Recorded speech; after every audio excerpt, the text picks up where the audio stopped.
Hello and welcome to cricket on loop. मैं हूं रोहा नदीम और आज के एपिसोड में we will review the recently concluded T20 series against Afghanistan जो कि शारजा में खेली गई और 2-1 पाकिस्तान जो है वो ये सीरीज हारा। So nothing much to celebrate here but we will of course take a look back at the whole series और क्या हाइज एंड लोज थे पाकिस्तान के लिए।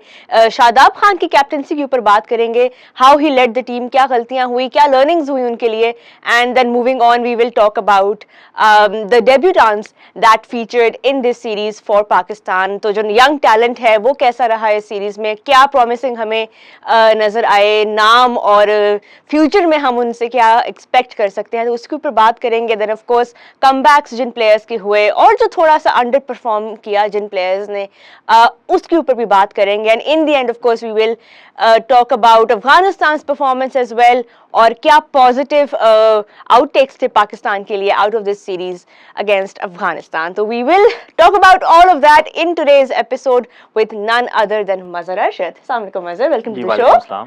How are you?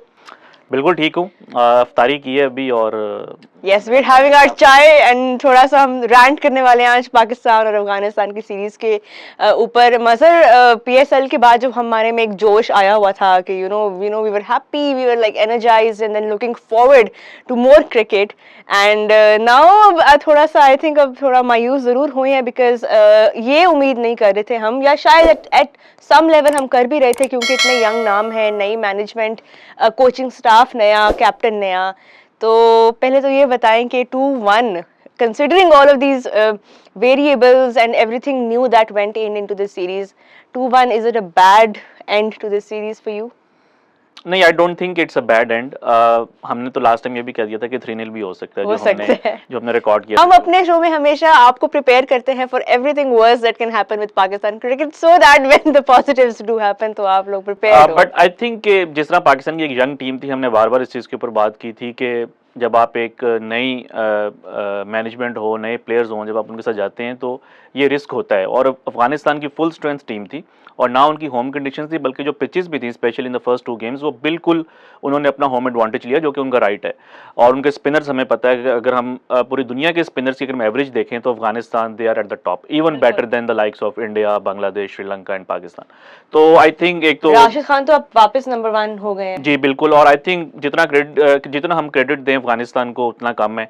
एक आज से 15 साल पहले जो है यही जो टीम है, they were playing against the likes of Japan, Botswana, और आज आप देखेंगे they have qualified for the next 2 world cups, 50 overs and T20 world cup. Pakistan को फर्स्ट टाइम उन्होंने सीरीज हराई है। तो आई थिंक ठीक है, पाकिस्तान ने कुछ अच्छा परफॉर्म नहीं किया, लेकिन हमें यहाँ पे अफगानिस्तान की भी जो है वो काफी तारीफ करना होगा। और एशिया कप में भी बड़ा इंपॉर्टेंट होता है क्योंकि एक और टीम जब उभर के सामने इस तरह की आई है अफगानिस्तान जैसी, तो यू नो इस एशियन रीजन के अंदर भी हमें चाहिए थी, बिकॉज जो डोमिनेंट टीम्स हम देख रहे थे पिछले काफी सालों से, अब एक नई जो डोमिनेंट फोर्स है वो एक उभर के सामने आई है और एशिया कप इस बार बहुत जबरदस्त होने वाला है, that's for sure. Last time भी बड़ा अच्छा हुआ था। आई थिंक हमारे जो फैंस हैं वो जरा थोड़ी सी उनकी मेमोरी जो है ना वो पिछले कोई 2-3 मैचेस तक की होती है। जब पाकिस्तान लास्ट टाइम भी खेला था शारजा में ही, तो काफी टफ टाइम दिया था उन्होंने। इवन जो पाकिस्तान के इस टाइम जो लेजेंड्स हैं, पाकिस्तान के जो इस टाइम लेजेंड्स हैं, जो कि बेस्ट आपके बैटर्स हैं दुनिया में, बाबर हो गए, रिजवान हो गए। Babar scored a duck and Rizwan ने भी स्ट्रगल किया था, स्कोर्ड समवेयर अराउंड 20। तो एंड पे आके नसीम शाह ने 2 छक्के मारे, आसिफ अली ने 2 छक्के मारे, तो थोड़ा सा पाकिस्तान बेल आउट हो गया। तो इस बार क्योंकि एक्सपीरियंस नहीं था बाबर और रिजवान का, तो वो चीज़ भी नजर आई। तो आई थिंक के स्टिल पाकिस्तान के लिए कुछ पॉजिटिव्स थे, बट ये है कि जिस तरह आप कह लें कि अफगानिस्तान की जो रैंकिंग है वो टॉप 5 में तो नहीं है, टॉप 6 में भी नहीं है, 9-10 के ऊपर वो रहते हैं मोस्टली। तो फिर भी पाकिस्तान के फैंस ये एक्सपेक्ट कर रहे थे कि पाकिस्तान सीरीज जीतेगा, बट आई थिंक एक क्लोज मैच हुआ, सेकंड मैच जो थर्ड मैच है पाकिस्तान जीत गया। तो एक हमें अच्छी जो है वो सीरीज और क्रिकेट देखने को मिली है। Well no doubt about that, ये अच्छा, बहुत सारी, जिस तरह मैंने कहा, लर्निंग्स बहुत सारी थी फॉर एवरीवन इन्वॉल्व्ड। लेकिन अगर हम बात करें, before we talk about the players individually, अगर हम कैप्टनसी की बात करें, क्योंकि शादाब खान जो है उन्होंने अपने आप को 2-3 साल में लास्ट विद इस्लामाबाद इतना इम्प्रूव किया है एज कैप्टन कि उनको जब ये जिम्मेदारी दी गई तो it was not a surprise for many people and it was not something जिस पे बहुत सारे लोगों के आईब्रोज रेज हुई होंगी, बिकॉज एक नेचुरल लीडर है शादाब खान, वो हमने PSL में भी देखा है। इस सीरीज में मजर बहुत सारे सवाल उठे कुछ डिसीजंस पे उनके, the way he was utilizing his bowlers और अंडर यूटिलाइजिंग सम बॉलर्स। किस तरह देखते हैं कि कैसे कहाँ गलतियां शादाब से हुई और फिर by the end of the series how different was he as captain for you? देखिए, जिस तरह प्लेयर्स हैं, उनको भी थोड़ा टाइम चाहिए होता है अपना टैलेंट जस्टिफाई करने के लिए। इसी तरह कैप्टन को भी जो है आप इतना जल्दी जज नहीं कर सकते। आई थिंक थोड़ा सा डिसअपॉइंटिंग था कंसिडरिंग शादाब्स एक्सपीरियंस, क्योंकि वो पीएसएल में 3-4 साल से इस्लामाबाद को लीड कर रहे हैं। तो जो कुछ टैक्टिकल जो मिस्टेक्स थी, जिस तरह पहले मैच में तीसरे स्पिनर का ना खेलना, आई थिंक वो थोड़ा सा सरप्राइजिंग था। देन उसके बाद एक मैच था जिसमें कि इमाद वसीम ने सिर्फ 1 ओवर किया। उस मैच में पाकिस्तान के जो स्पिनर्स हैं उनका इकोनॉमी 5 था और फास्ट बॉलर्स का इकोनॉमी 7+ था, but still Imad bowled only 1 over. तो ये कुछ इस तरह के आई थिंक टॉस जीतकर पहले बैटिंग करने का डिसीजन भी थोड़ा सा मुझे तो काफी कंफ्यूजिंग लगा था, because we could have easily put them to bat, लेकिन I don't know why Shadab Khan. अच्छा, मेरा इसके ऊपर थोड़ा सा डिफरेंट ओपिनियन। आई नो कि most of the people they were saying it was a wrong decision, but I think कि अगर आप बैटिंग फर्स्ट कर रहे हैं तो वो कोई इतना खराब डिसीजन नहीं था, कंसिडरिंग कि पाकिस्तान ने अफगानिस्तान के अगेंस्ट चेज करते हुए रिसेंटली काफ़ी स्ट्रगल किया। वो वर्ल्ड कप 2019 का मैच हो, एशिया कप हो, अबू धाबी में 50 ओवर्स एशिया कप हो, तो पाकिस्तान ने मोस्टली स्ट्रगल किया। इवन जो दुबई में T20 वर्ल्ड कप का मैच था, आप कंडीशंस और पिच को देख के डिसीजन नहीं बनाते हो कि आपने क्या करना है, लेकिन उसमें आई थिंक देखें, अब अगर आपकी टीम 92 के ऊपर आउट हो जाए तो फिर तो आपका कोई भी आप डिसीजन ले लें वो आपकी फेवर में नहीं जाएगा। आई थिंक उस दिन भी अगर पाकिस्तान कोई 120-130 कर लेता तो जिस तरीके की वो पिच थी, पाकिस्तान थोड़ा सा उनको चैलेंज कर सकता था। तो आई थिंक इसके ऊपर डिबेट की जा सकती है कि बैटिंग पहले करनी चाहिए थी या बाद में करनी चाहिए थी, बट स्टिल आई थिंक ज़्यादा जो पाकिस्तान से गलतियां हुई हैं वो टेक्टिकल हैं, जिसको कि आपने भी शुरू में पॉइंट आउट किया कि स्पिनर्स को ज़्यादा यूज़ नहीं किया। और Imad Wasim isn't he like the third best bowler in the power plays for Pakistan? Exactly, and also और वो पावर प्ले में कितना यूज हुए हैं इन 3 मैच। और शादाब का अपना जो बैटिंग ऑर्डर था, हमने उनको मतलब कि नॉर्मली इस्लामाबाद के लिए तो हम देखते हैं कि वो उनकी कोशिश होती है कि 4 के ऊपर आए, लेकिन जहां पे वो थोड़ा जो आई थिंक नीचे आए, इवन आखिरी मैच में मे बी इफ्तिखार से पहले उनको आना चाहिए था। तो या शायद वो कैप्टन है तो उनके ऊपर एक जिम्मेदारी आ गई थी, वो सारे जो ऑप्शंस हैं उनको ट्राई करना चाह रहे थे, क्योंकि ये बेसिकली तो पाकिस्तान ने एक एक्सपेरिमेंट ही करा था, विच इज फाइन। बट ये है कि ये मैं जरूर कहूंगा कि आप जिस तरह आप किसी प्लेयर को एक सीरीज के ऊपर जज नहीं कर सकते, आप शादाब की कैप्टनसी को भी एक सीरीज के ऊपर जज नहीं कर सकते। बिल्कुल, और हम जज कर भी नहीं रहे, हम सिर्फ उस पर डिस्कशन कर रहे हैं, बिकॉज जाहिर है we need to make sense out of every match so that we can move forward with confidence, क्योंकि अब 2 मेजर टूर्नामेंट्स हैं इस साल और फिर उससे पहले न्यूजीलैंड आ रही है।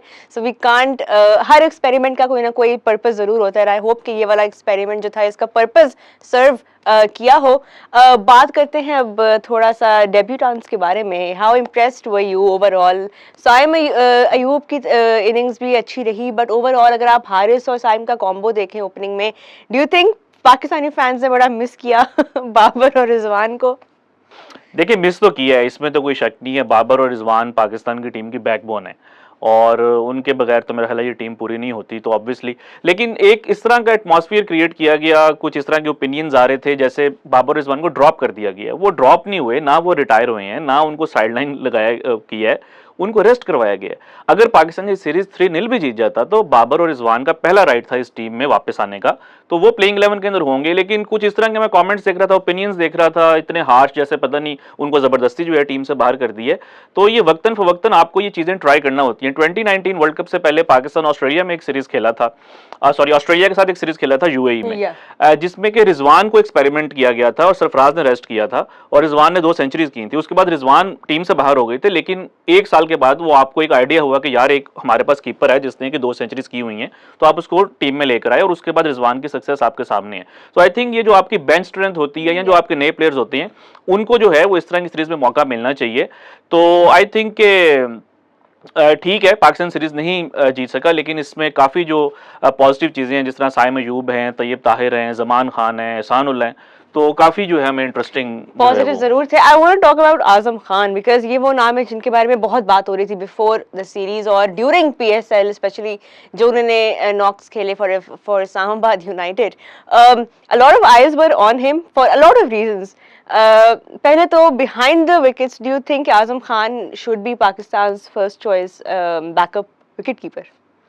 देखिए in Haris's presence? देखिए रोहा, मैं कीपिंग के ऊपर मैं बाद में बात करता हूँ, लेकिन पहले मैं ये कहूँगा कि ये जो 22 गज की पिच होती है ना, ये क्रिकेट में बहुत जालिम चीज़ है। ये बाज़-औक़ात ऑर्डिनरी प्लेयर्स को बहुत अच्छा बना देती है और बाज़-औक़ात बहुत अच्छे ऐसे प्लेयर्स बहुत होते हैं फिल्मी लाइन कि आपने जिनको जो यूज है की है शो में, बट मतलब बाज़-औक़ात बहुत अच्छे प्लेयर्स होते हैं जिनको हम कहते हैं कि यार ये किस तरह की परफॉर्मेंस है। फॉर एग्जांपल रावलपिंडी में इस टाइम दुनिया के best fast bowler test cricket में है पैट कमिंस। वो जब रावलपिंडी में आए तो आप देखेंगे उनसे कोई आउट नहीं हुआ, लेकिन क्योंकि वो एक लेजेंड है, उनकी पास परफॉर्मेंस इतनी ज़्यादा है तो लोगों ने इग्नोर कर दिया कि चलो यार ठीक है ये पिच होगी। मोहम्मद अली का डेब्यू होता है रावलपिंडी में और वो कोई आउट नहीं कर पाते या उनसे बॉलिंग अच्छी नहीं होती तो लोग कहते हैं कि यार क्या जो है फजूल बॉलर है। अब लोग उस पिच को जो है भूल जाते हैं। तो ये जो कंडीशंस थी जो पाकिस्तान और अफगानिस्तान की सीरीज में हमें देखने को मिली हैं, ये चैलेंजिंग कंडीशंस थी फॉर एनी बैटर। मैं आपको पहले बोल चुका हूं कि बाबर और रिजवान भी शारजाह में स्ट्रगल कर रहे थे जब लास्ट टाइम उन्होंने यहां पे खेला था। अब आजम खान ने 2 इनिंग्स खेली हैं, 2 इनिंग्स में उनसे रन्स नहीं हुए ऑन डिफिकल्ट पिचेस, तो आप उनको जज नहीं कर सकते। आई थिंक अगर आपने किसी को सिलेक्ट किया तो उसको आप कोई 7-8 पूरा मौका 10 दे मैचेस एंड दें। यू नो अच्छे कंडीशंस में इस तरह हमने देखा है कि what he can do when the Exactly. Ball is देखिए कमिंग देखिए on the Azam Khan has come into this has come in this team. BPL में उन्होंने सेंचुरी की है इस साल, पीएसएल में अच्छी परफॉर्मेंसेज थी, पिछले 2 सालों में उन्होंने तकरीबन 150 छक्के मारे हैं। तो वो मतलब कि ऐसे नहीं आगे टीम के अंदर, उनके पीछे परफॉर्मेंसेज है। अब जहां तक बात है उनकी फिटनेस की, तो देखें रोहा, ये कोई ढकी छुपी बात तो नहीं थी कि उनके फिटनेस इश्यूज हैं। पॉइंट इज कि जब आपने किसी को सिलेक्ट किया है उसकी फिटनेस के ऊपर कॉम्प्रोमाइज करके, तो अब आपने उसको प्रॉपर मौका देना है। ये अगर आप ऐसे बात कर रहे हैं कि जी अब हमें लग रहा है कि उसकी फिटनेस ही ठीक, तो पहले आपने उसको सिलेक्ट क्यों किया? और ये तीसरी बार सिलेक्ट हुए हैं वो 2021 में सिलेक्ट हुए थे वो पाकिस्तान के लिए, फिर उसके बाद वर्ल्ड कप के लिए वो सिलेक्ट हुए थे, उसके बाद वर्ल्ड कप स्टार्ट होने से पहले ड्रॉप हो गए और अब ये दोबारा सिलेक्ट हुए हैं। तो आप हर 1 साल के बाद जो है एक ही प्लेयर को फिटनेस के ऊपर कॉम्प्रोमाइज करके आप सिलेक्ट करते हैं, फिर आप कहते हैं इसकी तो फिटनेस ही नहीं ठीक। तो अब अगर आपने फिटनेस के ऊपर कॉम्प्रोमाइज कर लिया है तो उनका जो बैटिंग पोटेंशियल है या इवन जो उनका जो कीपिंग का पोटेंशियल है उसको देखने के लिए आपको उनको एक लंबा रन देना होगा। लंबा रन जरूर देना होगा, but then that leaves Haris as just a specialist batsman. That's okay. I think Haris जो है वो एज ए स्पेशलिस्ट फील्डर खेल सकते हैं, क्योंकि आई थिंक कि आजम अगर एज ए फील्डर खेलते हैं तो वो ज्यादा जो है उनकी जो फिटनेस है वो उनकी चैलेंज होगी। जो कीपर है उसके पास टी20 क्रिकेट में इतनी जो है बॉल्स नहीं आती होती ऑन एवरेज। आई नो कि इसमें हमें कुछ उन्होंने 22 भी जो है वो कंसीड किए, कुछ कैचेस भी छोड़े, बट अगेन जो मैं बात बार बार कर रहा हूँ कि पिचेस जो हैं वो डिफरेंट थी और मुश्किल थी, उसमें कीपिंग भी मुश्किल हो जाती है। यही इस्लामाबाद यूनाइटेड के लिए जब वो खेल रहे थे यही प्लेयर, तो आप देखेंगे पूरे पीएसएल में उनकी जो कीपिंग है वो इतना इस तरीके से एक्सपोज नहीं हुई। तो अगर तो एक बैट्समैन आपको मिडल ओवर्स में आके कोई 25 गेंदों के ऊपर 50 रन करके दे सकता है, तो आप उसके 1-2 फंबल्स को जो है वो टी20 क्रिकेट में, सिर्फ टेस्ट और ओडीआईज में नहीं, आप थोड़ा सा इग्नोर कर सकते हैं। बट आई नो कि जब आप उनका कंपैरिजन करेंगे फिर रिजवान के साथ, तो रिजवान इस टाइम दुनिया के बेस्ट कीपर हैं। तो आई थिंक कंपैरिजन और बनता भी नहीं है, क्योंकि नहीं, लेकिन रिजवान का लेकिन अगर रिजवान खेल रहे हैं एज ए कीपर तो फिर सिर्फ आजम खान का प्लेइंग 11 में आना जो है ना सिर्फ मुश्किल है बल्कि होना भी नहीं चाहिए, क्योंकि Azam I think he should only play as a keeper. Well, a lot of opinions on that topic. Moving on, let's talk about another comeback in the team, Imad Wasim. Fully अपने आप को prove किया इस PSL में, all rounder of the tournament बने, took wickets, scored runs, led his side to the best of his ability. अब यहाँ पे when he I think made complete use and did justice to the opportunity जो ये series उनको provide की। वो कहते हैं ना senior player होके जो एक step forward करना team के लिए। I am very impressed Imad Wasim से। मजर, how do you see his comeback? देखिए मुझे तो आज तक ये भी समझ नहीं आई थी कि वो ड्रॉप क्यों हुए थे, इसके ऊपर एक और एपिसोड हम करेंगे। स्पेशली ओडीआईज में, टी20s में भी अगर आप नवाज को खिला रहे हैं तो he could have easily been third spinner in the squad, लेकिन आप ट्रेवल कर रहे थे विद उस्मान कादिर, विद जाहिद महमूद, जो कि कभी उस चीज़ की सेंस नहीं बनी। तो स्पेशली इन दीज कंडीशंस जब आप सब कॉन्टिनेंट में खेल रहे हैं, वेस्ट इंडीज में खेल रहे हैं, तो I think Imad he should be in the 11। और जो हमने पहले भी बात की थी कि तीनों स्पिनर्स भी खेल सकते हैं और वो पाकिस्तान ने करके दिखाया कि तीनों स्पिनर, क्योंकि तीनों स्पिनर्स आपके बैटिंग भी कर सकते हैं। तो आई थिंक इमाद ने जो पीएसएल में जो उनकी परफॉर्मेंस थी बैटिंग की खास तौर पे, और सीपीएल में भी उनकी अच्छी परफॉर्मेंस थी, तो उन्होंने साबित किया कि वो की फ्लूक नहीं था। उन्होंने इसमें भी जो है वो एक 50 की, और पाकिस्तान की अफगानिस्तान के अगेंस्ट जो है अगर आप देखें सीरीज से पहले सिर्फ बाबर आजम एक ऐसे बैट्समैन थे जिन्होंने अफगानिस्तान के अगेंस्ट 50 रन किए हुए हैं, और किसी भी पाकिस्तान के बैट्समैन के 50 रन, पाकिस्तान ने हमेशा स्ट्रगल किया against Afghanistan in terms of batting. तो इमाद ने एक वो अच्छी इनिंग्स खेली। बॉलिंग में आई थिंक उनको थोड़ा सा अंडर यूज किया गया है, लेकिन वो बॉलर भी अच्छे हैं। तो एक बहुत ही पॉजिटिव साइन है पाकिस्तान के लिए, स्पेशली कंसिडरिंग के अगले जो 2 वर्ल्ड कप्स हैं वो सब कॉन्टिनेंट में है एक और एक वेस्ट इंडीज में है, तो दोनों ऐसी जगह हैं जहाँ पे के इमाद का काफी इंपॉर्टेंट रोल होगा। अच्छा, looking at this team right now जो हमने भी इस सीरीज में देखी मजर, all these young players and all the players who have been in form in the recent past, Iftikhar Ahmed कहाँ पे फिट होते हैं इस 11 में, कंसिडरिंग के Rizwan and Babar will of course come back, और अभी न्यूजीलैंड के खिलाफ जो वाइट बॉल सीरीज हो रही है वो भी अनाउंस होगा स्क्वाड सून। इफ्तिखार अहमद कहाँ पे फिट हो रहे हैं आपकी नज़र में? देखिए, इफ्तिखार जो हैं वो इस प्लेइंग 11 में तो आ सकते थे क्योंकि बाबर और रिजवान नहीं थे, लेकिन जब ऑब्वियसली बाबर भी आ जाएंगे, रिजवान भी आ जाएंगे, तो फिर इफ्तिखार का जो है ना वो प्लेइंग 11 में ज़रा एडजस्ट होना थोड़ा मुश्किल है, क्योंकि अगर तो आप उनको आखिरी 5-6 ओवर्स के लिए बैटिंग करवा रहे हैं तो वो सेंस नहीं बनती। और अगर आप 3 स्पिनर्स के साथ खेल रहे हैं, इमाद, शादाब और नवाज, तो अब भी आपको उनकी बॉलिंग की जरूरत नहीं है, क्योंकि नॉर्मली एक ये आर्गूमेंट होता था कि चलो इफ्तिखार आपको जो है वो ऑफ स्पिन करके दे सकते हैं, he can be your 6th bowler, लेकिन अब आपके पास that was very rarely seen कि हमने इफ्तिखार को देखा हो bowling. I think he was under used as a bowler. World cup में भी उनको कोई खास बॉलिंग नहीं दी गई, जब शाहीन इंजर्ड हुए थे फाइनल में तो तब वो बॉलिंग करने आए थे। तो आई थिंक इफ्तिखार का जो है वो थोड़ा सा T20 में मुश्किल है, वनडे में शायद अभी उनके किना की जगह बन जाए, and specially now you have Saim Ayub. I think Saim is a talent जिसको कि आपको बैक करना है। वो एक ऐसा टैलेंट है। मुझे उनकी सबसे अच्छी बात ये लगी कि he was on 49 and he did not play for his 50, which is very unlike Pakistan. मतलब नॉर्मली पाकिस्तान के जो प्लेयर्स हैं वो डोमेस्टिक क्रिकेट हो, वो नॉर्मली अपने माइलस्टोन्स उनके जहन में आ जाते हैं कहीं ना कहीं, नेचुरल है ये, क्योंकि पाकिस्तान के जो सिलेक्टर्स हैं, कोचेज हैं, वो भी इसी चीज़ को ऊपर फोकस करते हैं कि किसने कितने 50 किए हैं, कोई इम्पैक्ट को नहीं देखता। तो इट्स कम्प्लीटली फाइन कि अगर कोई प्लेयर अपने रन के लिए खेल रहा है। तो आई थिंक साइम ने 49 के ऊपर एक ऐसी शॉट अटैम्प्ट की जिसपे वो आउट हो गए, तो आई थिंक एक बड़ी जो है पॉजिटिव अप्रोच थी। पिचेस इस तरह की थी कि वो अपना जो टैलेंट है उसको फुली डिस्प्ले नहीं कर सके, बट आई थिंक साइम के अगर कोई 5-6 फेलियर्स भी हो जाएं तो ही समबडी जिसको कि आपको बैक करना है, वो आपके लिए 3 पे भी खेल सकते हैं, ओपन भी कर सकते हैं। Do you think he is ready to play against a bigger opposition right now, या do you think कि अभी बाबर और रिजवान की शैडो में थोड़ा सा उनको टाइम भी मजीद चाहिए? नहीं, आई थिंक ही इज रेडी। आप अगर बाबर और रिजवान हों टीम के अंदर, तो फिर अगर एक यंगस्टर ऐसा खेल रहा है तो वो उसके लिए इतनी मुश्किलात नहीं होंगी, लेकिन जब आप एक यंगस्टर के ऊपर पूरी जिम्मेदारी डाल देंगे, जिस तरह इस सीरीज में थी कि साइम और हारिस ओपन कर रहे हैं, तो थोड़ा मुश्किल हो जाता है। तो जब बाबर और रिजवान खेल रहे होंगे तो साइम अगर नंबर 3 के ऊपर आते हैं तो वो ऑलरेडी जो है आप कह लेंगे रिजवान और बाबर के शेडो के अंदर होंगे, और मेरा तो ख्याल है कि उनको ओपन करना चाहिए। अच्छा, एक लेफ्ट राइट का हमारा कॉम्बिनेशन उनको बाबर और साइम को आई थिंक ओपन करना चाहिए। Rizwan is somebody who can come at 3 and 4, और फिर उसके बाद अब आपके पास वो ऑलरेडी एस्टैब्लिश्ड एक ओपनिंग पेयर है पीएसएल से, एग्जैक्टली, और फिर अब आपके पास हारिस भी हैं। हारिस ने ये दिखाया कि वो ओपन भी कर सकते हैं, मिडिल ओवर्स में भी खेल सकते हैं, एंड पे भी खेल सकते हैं। देन आप जो है एक और बैट्समैन को ऐड कर सकते हैं, और उसके बाद फिर आपके जो है शादाब हैं, इमाद है, नवाज हैं। तो आई थिंक कि पाकिस्तान की जो बैटिंग है, वो जो हम बात करते थे कि स्ट्राइक रेट के इश्यूज हैं, वो आहिस्ता आहिस्ता सॉल्व होते हुए नजर आ रहे हैं with the emergence of all these players. And अभी हम अब्दुल्ला शफीक को भूल गए हैं, वो भी एक ऐसे प्लेयर हैं जो कि कहीं ना कहीं मिडिल ऑर्डर में जो है वो आप कह लेंगे खेल सकते हैं।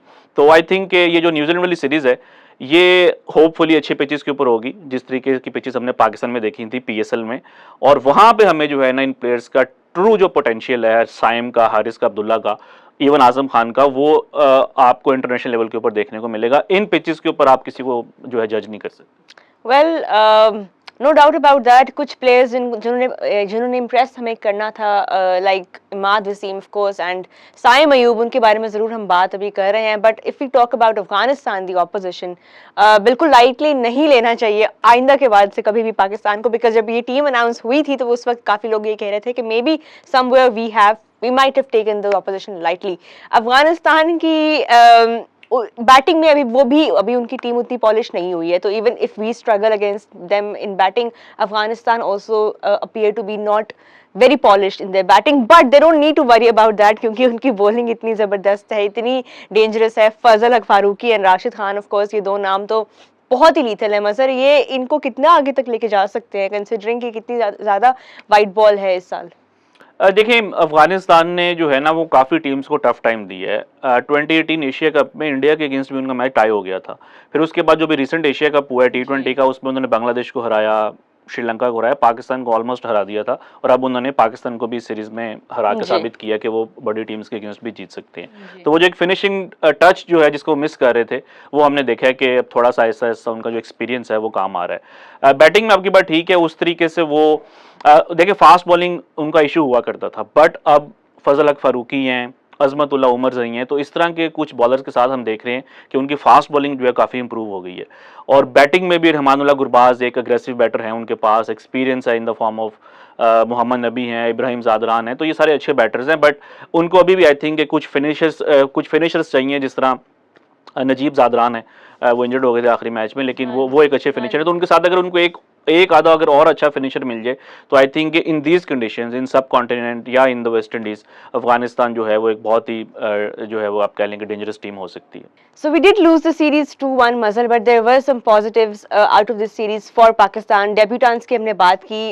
Overall अगर आप देखें क्या takeaways हैं पाकिस्तान के लिए from this series? देखिए, एक तो इमाद वसीम की हमने बात की कि उनका कमबैक होना, उन्होंने जो है वो अपनी फॉर्म को कंटिन्यू किया जो पीएसएल में। फिर आई थिंक जो सबसे ज़्यादा जो पाकिस्तान के लिए पॉजिटिव चीज़ थी वो एहसानुल्लाह, उनका जो डेब्यू हुआ और उन्होंने आते साथ ही जो है विकेट ले ली। That was a moment to remember. उनके करियर का स्टार्ट ही, इंटरनेशनल करियर का स्टार्ट ही जो है उनका वो विकेट से अच्छा, हुआ। how many times has that happened in history? History में तो काफी है, लेकिन पाकिस्तान के सिर्फ एक ही बॉलर हैं इससे पहले, आमिर यामीन, और उन्होंने भी शारजा में ही पहली बॉल के ऊपर आउट किया था। इंग्लैंड के अगेंस्ट वो मैच था। तो एक तो ये है कि उनका बड़ा अच्छा स्टार्ट हुआ, फिर वो सिर्फ एक ओवर की बात नहीं है, उन्होंने पूरे सीरीज में जिस तरीके से उन्होंने बॉलिंग की है, मतलब कि 145 तक वो जा रहे थे, 90 माइल्स कंसिस्टेंटली उसको टच कर रहे थे। फ्रंट पे उन्होंने बड़ा एक डेंजरस लीथल बाउंसर भी किया, जिससे कि नजीब ज़ादरान इंजर्ड हो गए।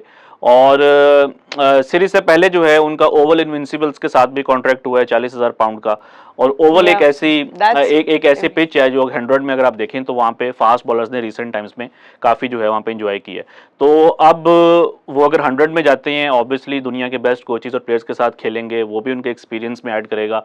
पीएसएल में उन्होंने काफ़ी कुछ जो है वो सीखा है। तो एक पाकिस्तान के लिए बड़ा अच्छा साइन है। ऑलरेडी देखें, पाकिस्तान की तो फास्ट बॉलिंग के इश्यूज नहीं है, अगर आपके पास शाहीन है, नसीम है और हारिस हैं, तो ये आपके never really had issues तो एग्जैक्टली मोहम्मद हसनैन जैसा टैलेंट जो है वो बाहर बैठा हुआ है। जमान खान जो है उन्होंने भी आई थिंक, अगर शाहनवाज दानी को भी हम शाहनवाज दानी इंजर्ड थे, वो भी अब जो है ऐसा ऐसा फिट हो रही हैं। अगर जमान खान को उस दिन भी अगर आखिरी ओवर में 10 रन मिल जाते तो शायद वो उसको भी डिफेंड कर लेते। तो आई थिंक ये एक बड़ा पॉजिटिव साइन है पाकिस्तान के लिए, कि मुझे तो लग रहा है कि पाकिस्तान के सिलेक्टर्स और कोचेस के लिए एक बहुत बड़ी हेडेक आने वाली है कि आपके कौन से 3 फास्ट बॉलर जो हैं वो प्लेइंग 11 के अंदर आएंगे, specially when you are playing in the world cup या एशिया कप में। तो आई थिंक एहसानुल्लाह जो है ना वो पाकिस्तान के एक फास्ट बॉलर को टफ कंपटीशन देने वाले हैं। Right, Pakistan versus New Zealand is just around the corner. 10 matches की सीरीज है मजर ये, और अभी स्क्वाड तो अनाउंस नहीं हुआ, but from this series that just ended, कौन से नाम है जो आपको लगता है कि जरूर टीम का हिस्सा बनेंगे फ्रॉम द यंगर लॉट? देखिए रोहा, अगर आप मेरा ओपिनियन पूछे, आई थिंक T20 सीरीज जो है इसी स्क्वाड को खेलनी चाहिए। बाबर और रिजवान को अभी मजीद उनको That's a very controversial opinion. I know, once again. but the point that we need to understand is कि बाबर और रिजवान ड्रॉप नहीं हो रहे। अगर पाकिस्तान ये सीरीज 5-0 भी जीत जाता है न्यूजीलैंड से, But shouldn't we go with a full strength squad against no New I Zealand? Think देखें, जब तक आप अपने यंग टैलेंट को या वो प्लेयर्स जो कि कमबैक कर रहे हैं, जब आप उनको 2-3 डिफरेंट कंडीशंस में 2-3 डिफरेंट ऑपोजिशन के अगेंस्ट टेस्ट ना कर लें, आप जो है वो कोई उनके ऊपर कोई ओपिनियन नहीं फॉर्म कर सकते। दो ऐसी पिचेस थी इस सीरीज में जो कि बहुत ही मुश्किल पिचेस थी, और उसमें कुछ बैट्समैन ने स्ट्रगल किया है, तो उनका राइट बनता है कि उनको अच्छी पिचेस के ऊपर भी खेलने का मौका मिले। तो अगर पाकिस्तान ये सीरीज 5-0 भी जीत जाता है, Babar and Rizwan they will come back in the team. उनकी पोजीशन पे, उनकी लेगेसी में, उनके स्ट्रेचर के ऊपर कोई जो है वो फर्क नहीं आएगा। तो आई थिंक T20 सीरीज जो है पाकिस्तान को इसी स्क्वाड के साथ खेलनी चाहिए। इनको आप अपनी होम कंडीशंस में कॉन्फिडेंस दें, मजीद मौका दें। हाँ, जो वनडे सीरीज है जो कि इंपॉर्टेंट है, क्योंकि पाकिस्तान ने वर्ल्ड कप की भी तैयारी करनी है, उसमें जो है फिर बाबर और रिजवान का वापस आना वो जरूरी है। बट आई थिंक यही इसी स्क्वाड को जो है वो कंटिन्यू करना चाहिए in the series against New Zealand. Well, this was tonight's episode of Cricket on Loop. Thank you so much, Mazhar, for being with us, and आप लोगों का शुक्रिया for watching. We will catch you in the next one. तब तक के लिए bye bye and take care.